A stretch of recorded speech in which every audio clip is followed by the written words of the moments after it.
Olá, eu sou o Rui Miguel Tovar, estou no 00.pt para o Destino Saudade.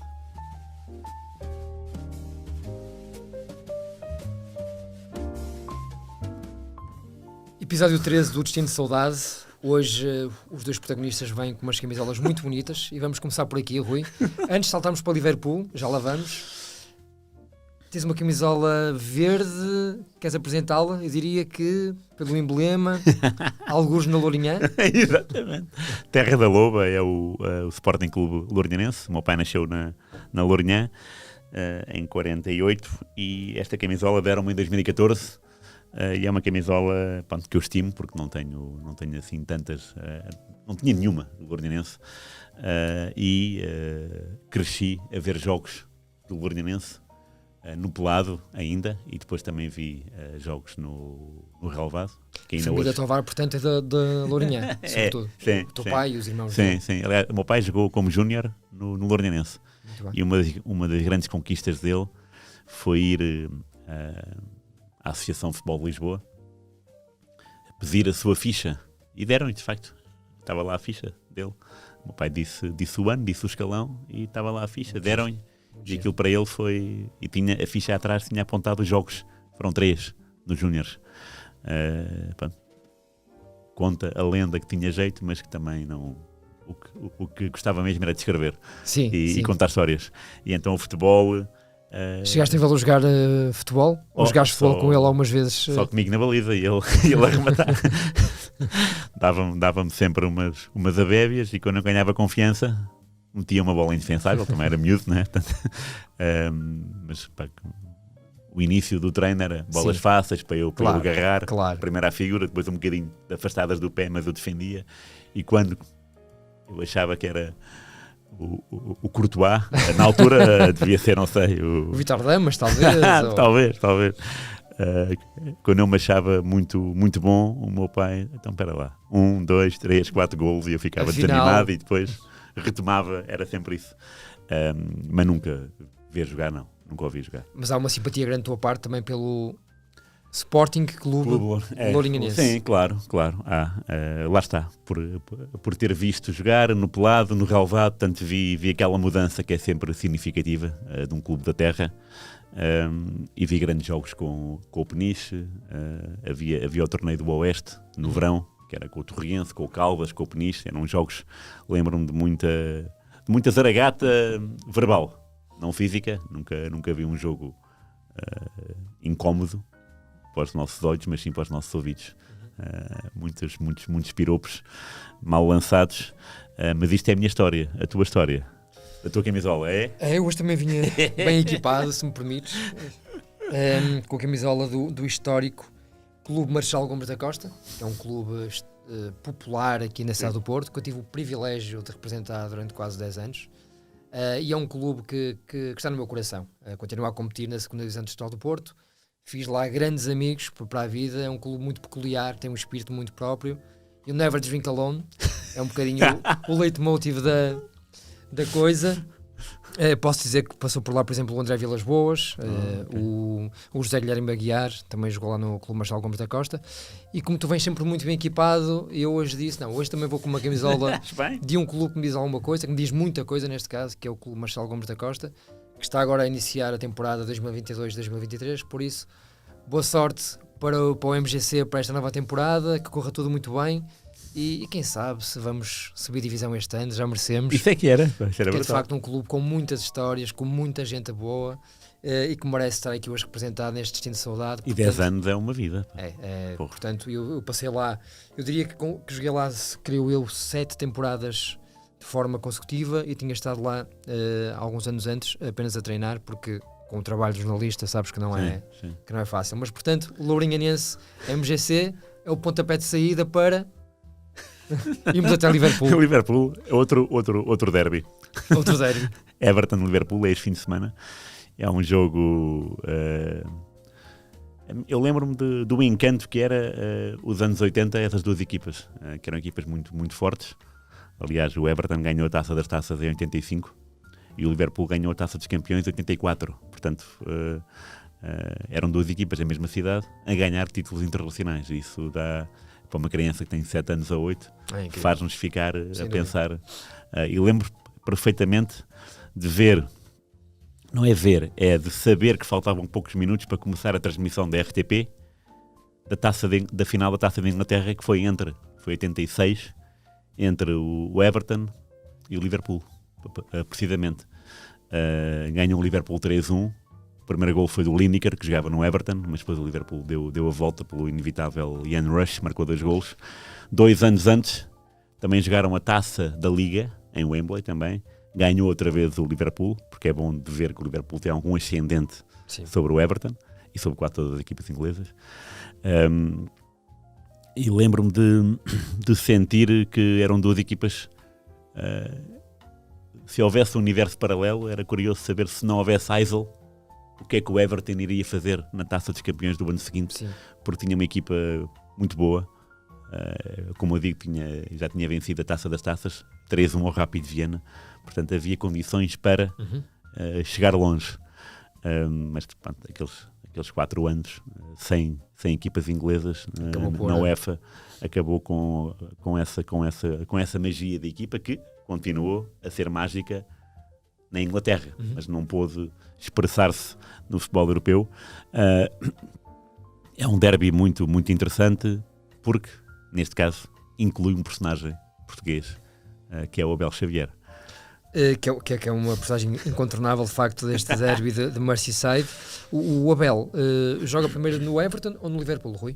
Não, primeiro no Everton. É contratado por 1,5 milhão de libras.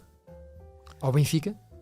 Não, eu não me lembro onde é que ele foi contratado. Sim, okay. Onde é que foi? Não me lembro. Sei que foi direto para o Liverpool. Portanto, ele passa do Everton para o Liverpool 2 anos depois. A meio da época, não é? A meio da época. Vai para o lugar do Babel, aquele central alemão, que teve uma doença, portanto ficou doente de repente e era preciso uma solução. Então foram contratar o Abel Xavier por 800 mil libras. Portanto, estás a ver, em 2 anos, de 1,5 milhão para 800. Para metade. Na estreia, o Abel Xavier marcou logo um gol ao Ipswich Town. Também marcou um gol ao Bayer Leverkusen, é o único gol europeu do Abel pelo Liverpool. Sim. Sendo que o Abel tem 2 gols europeus, esse e um outro em Leverkusen com o Bayern pelo Benfica. Aquele jogo inesquecível, 4-4, nem mais. Dos jogos mais emocionantes que eu vi em toda a minha vida. Sim, eu também. Um jogo muito excitante. O grande Vasily Kulkov fez também, um jogo. Sim. E do outro lado era o Schuster, era o Kirsten.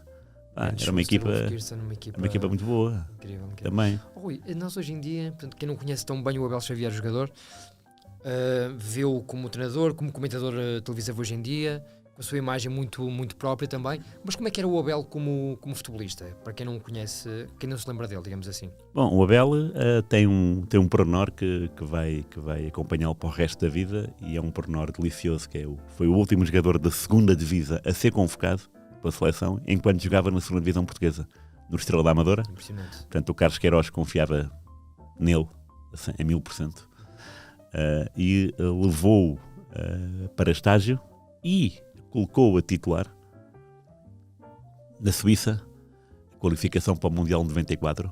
Portugal empata 1-1 e a jogada é cruzamento do Abel e cabeceamento do Semedo. Portanto, o Abel, do Estrela da Amadora, da segunda divisão nacional na altura, foi titular num importante Suíça-Portugal, 1-1. E é Abel, lateral direito, Semedo, lateral esquerdo.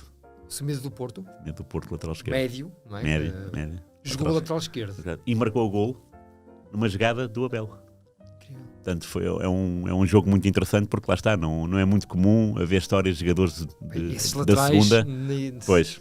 Abel Xavier, Semedo, claro. Absolutamente surpreendente. O Abel Xavier foi campeão do mundo em 91, portanto, isto de qualificação já são 2 anos depois, mas mesmo assim o Abel continuava no Estrela. O Abel foi formado no Sporting e tem um pormenor também muito curioso no Sporting, ainda na formação. Houve uma altura em que chegou um treinador inglês, o Keith Brakinshaw, e o Sporting acabou com as camadas jovens nessa altura. Portanto, todos os jogadores foram dispensados, e foi aí que o Abel foi procurar conforto, e no Estrela viu ali uma grande hipótese de dar um pontapé ainda maior na carreira, e deu. Se bem que o Abel no Sporting era titular e era de facto já era um jogador consagrado no meio dos petizes, né? Mas a curiosidade tem a ver com o pai dele. Um dia estava a falar com o Carlos Pereira, que é o irmão do Aurélio Pereira, né? E o Carlos Pereira, para além de ter, como direi, para além de ter o exclusivo de ter treinado Figo, Futre e Ronaldo, portanto, os bolas de prata, porque o Futre nunca foi bola de ouro, né? Mas todos eles foram bola de prata do France Football. O Carlos Pereira treinou-os aos 3 e também treinou o Abel Xavier. E um dia contou-me uma história interessante sobre a energia dos pais, positiva ou negativa, e ele disse-me: o único pai que alguma vez veio ter comigo e dizer: olha, o meu filho agora vai sair do Sporting porque está a ter mais notas, quando retomar a boa cabeça as aulas, ele volta. É o pai do Abel Xavier. Incrível. O único pai com quem o Carlos Pereira conviveu. Portanto, o Carlos Pereira teve toda uma vida no Sporting. Milhares de pais. Milhares de pais. E miúdos. E o único pai que privilegiou o estudo ao futebol foi o pai do Abel Xavier, e foi lá dizer ao Carlos Pereira: é assim, o Abel saiu, e depois regressou. O Abel, pronto, regressou como se não tivesse acontecido nada. Mas depois aconteceu este problema com o Barquinchó. Era uma altura muito, muito volátil do Sporting. Sim. E quando o Sporting se reorganizou, já sem o Barquinchó, já uma série de jogadores tinham sido embora, né?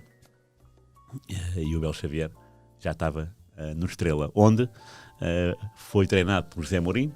Na altura era adjunto, né? Do Manuel Fernandes. Do Manuel Fernandes. É quando o Estrela, o Abel chega ao Estrela Sénior, na época seguinte à conquista da Taça de Portugal, com o Farense. Portanto, o Abel joga na Europa. No ano a seguir. Na Taça das Taças. Quem foi o adversário do Estrela? Foi?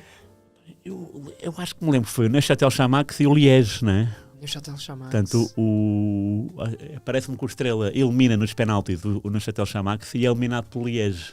Nós começamos em Liverpool, aliás, começamos da Lourinhã e já estamos, de facto, estas conversas são impressionantes. E era uma altura em que o Estrela tinha o Ricky como avançado. Portanto, era uma equipa muito boa, e o Abel era um miúdo, lá no meio, Paulo Bento. Não sei se o Chalana também... Não, nessa altura já tinha... Ou ainda não, ou já não? Ou já não. Não sei qual é que é. Estamos a falar de 91, portanto o Abel tinha sido campeão do mundo, já em 91. A carreira do Abel é muito interessante, até chegar ao Benfica. Depois participa com mérito nos 6-3, portanto, naquele campeonato. Portanto, participa no jogo, marca mesmo. Marca a titularidade. Portanto, joga a titular, e depois vai para o Bari, que é outra transferência assim maluca, não é? Sobretudo naqueles tempos em que era tudo muito mais pensado, não é? Como agora que vão todos para um lado, vão todos para o outro. Na altura não. Foi para o Bari, mas não se adaptou bem ao futebol italiano. Também a equipa não era grande espingarda, digamos. E o Abel adaptava-se bem praticamente em todos os lados, não é? Ele tinha um espírito de aventureiro. Sim. Mas é também importante sublinhar uma coisa: ele tem uma carreira muito rica. Tem, claro. Eu não me refiro à parte financeira, portanto, sim. tanto na seleção como nos clubes, o Abel tem um percurso incrível. É verdade. Sim. Teve em grandes competições. Claro, e teve nos Galaxy nos Estados Unidos. Com o Beckham. Numa altura, com o Beckham. Sim, numa altura em que o futebol, em que os Galaxy queriam lançar-se na alta roda. E primeiro contrataram o Abel Xavier e depois o Beckham. Portanto, houve aqui... Foi tudo meticuloso. Fica marcado também um bocadinho pela mão das meias finais de 2000. Sim. É uma mão, curiosamente, se formos ver bem o lance, aquilo é no lado esquerdo da defesa, portanto não é ao lado dele, mas como aquilo foi um lance de contra-ataque, o Abel teve que fazer a dobra a alguém, não sei se era o Dimas, não me lembro. Eu acho que o Dimas tinha-se lesionado nessa altura e estava a jogar o Rui Jorge. Ok, pronto. Pelo menos o Rui Jorge entra nesse jogo, não sei se já estava... aliás, tinha que estar em campo, porque depois há o penalti, que é o de ouro do Zidane. Mas aquilo é no lado esquerdo, né? Portanto o Abel Xavier teve que cruzar o campo, porque é assim, não é? Portanto, é uma jogada do Viltorte, não é? Sim. E o remate é do Trezeguet ou do Henry? Pois, de um dos dois. É de um dos dois, sim. E eu jurava na altura que aquilo não tinha sido mão. É sério? Eu não queria aceitar que tinha sido mão, mas de facto depois não há... Sim, não há. Mas fica sempre ligado a isso. O Xavier, que nessa meia-final, tem aquele cabeceamento espetacular que o Barthez faz uma defesa. Não sei se será da vida dele, porque um guarda-redes tem sempre várias defesas da vida, mas que é uma defesa enorme, e eu até pensava que essa defesa tinha sido num prolongamento, e há pouco tempo fui ver o filme do jogo, né? Minuto a minuto, e foi durante os 90. Durante o jogo. Portanto, é um jogo, lá está, é um jogo que deixa marcas, não é? Mas eu não vejo isso como uma coisa, fez mal, o que é que se pode, não é? É que o remate é feito ali a 3 metros dele, ele não pode fazer muito mais do que aquilo. Sim, e a baliza, quer dizer, não é? Portanto, as pessoas têm que tentar a sua sorte, não? Maradona tentou e saiu-se bem. Portanto, não vejo nisso uma coisa, um karma. É uma figura no jogo só, não vamos diabolizá-lo. Mas aqui também escolhemos este jogo porque de facto o Abel tem a proeza de ter jogado nessas duas equipas, no Everton e no Liverpool. Isso é uma coisa que não haverá muita gente que possa dizer isso. Não, Portuguesa não. É Portuguesa o único. não, é o único. Sim, sim. E ainda por cima direto, não é? É de um clube para o outro. Tinha imposto, no início imposto no Liverpool, mas depois na época seguinte já com o Gerard, o Lié, já não teve, jogar menos, e pronto, e perdeu o comboio na Premier League. Depois iria jogar na Alemanha, no Hannover, nos Galaxy. Teve uma carreira muito, como tu disseste bem, muito preenchida, teve muitos capítulos interessantes, e até no Estrela, jogar no Estrela na Europa é uma ganhar a taça, jogar na Europa, eu guardaria essa camisola. Sim, chegar à seleção. Ele a ganhar a taça não ganhou, porque na altura era júnior ainda. Okay. Mas ele lembra-se de estar no Jamor, porque foram todos convocados, não é? Lembra-se de estar lá e de ver o Duílio levantar a taça. Portanto, é daquelas camisolas que apetece guardar, não é? Claro desses jogos, tipo o Estrela Europeu, os 6-3, a estreia com a Suíça, é tudo. Claro que sim. E tudo também é bom ver da cabeça do Carlos Queiroz, porque estamos a falar de um jogador que jogava na 2ª divisão. Rui, só para acabar este Everton-Liverpool, que se realiza neste 1 de setembro, diz-me só uma coisa: conheces Liverpool, conheces os dois estádios, o que é que nos podes... Nunca lá foste? Nunca fui. À cidade dos Beatles? Nunca fui ao Liverpool, não. É uma falha. Sei que os estádios estão muito próximos, são próximos um do outro, One Mile. Eu só conheço o Anfield Road, nunca fui ao do Everton. Ao Goodison Park. Goodison Park tem aquela memória de Portugal no Mundial 66, não é? Claro. Já falaste aqui há umas semanas sobre isso. Exatamente. Portanto, Portugal jogou lá muitas vezes. Por acaso, Anfield não foi selecionado para estádio de Mundial, foi só o Goodison Park, porque é um estádio realmente especial, e então não se quis misturar com a propaganda da Inglaterra nesse Mundial. Mas são estádios muito próximos, tal como em Belgrado. Quando sobrevoas Belgrado, percebes que o Estrela Vermelha e o Partizan, aquilo nem sequer é uma rua a dividir, aquilo é um beco, estão mesmo juntos. Mas essa história do Everton e do Liverpool faz-me lembrar um registro recente do Benfica de Jorge Jesus, que na mesma época apanhou os dois na Liga Europa. Na fase de grupos desfez o Everton, porque foi 5-0 na Luz e 2-0 lá, parece-me. E depois foi eliminado pelo Liverpool, 4-1 em Anfield. Estamos a falar de 2010-11, parece-me, ou 9-10, não me lembro qual foi a época, mas o Benfica teve a sorte de ir 2 vezes a Liverpool, de jogar com essas equipas, com, claro, sortes distintas, até porque os clubes são muito diferentes. E isso é verdade que o Everton, como dissemos no início, tem esta vontade em colecionar títulos internacionais. Uma vez, a Taça das Taças, a verdade é que o Liverpool tem muito mais nome, tanto no campeonato inglês como na Europa. E agora a história recente também demonstra isso. Mas é muito curioso essas duas equipas depois terem chegado às finais nacionais e, lá está, terem jogadores Rush e Lineker. É de sonho, pá. E, aliás, o Lineker nesse ano até foi o melhor marcador do campeonato inglês e apareceu no Mundial como o melhor marcador do campeonato inglês e foi o melhor marcador do Mundial do México. Grande Gary Lineker. Grande, enorme. Boa sorte, Lourinhanense. Boa sorte ao meu querido MGC. Claro. E que seja um grande Everton-Liverpool. Claro que sim. E um abraço para o Abel Xavier. Grande abraço, claro. Com ele. Obviamente. Grande abraço. Domingo Desportivo.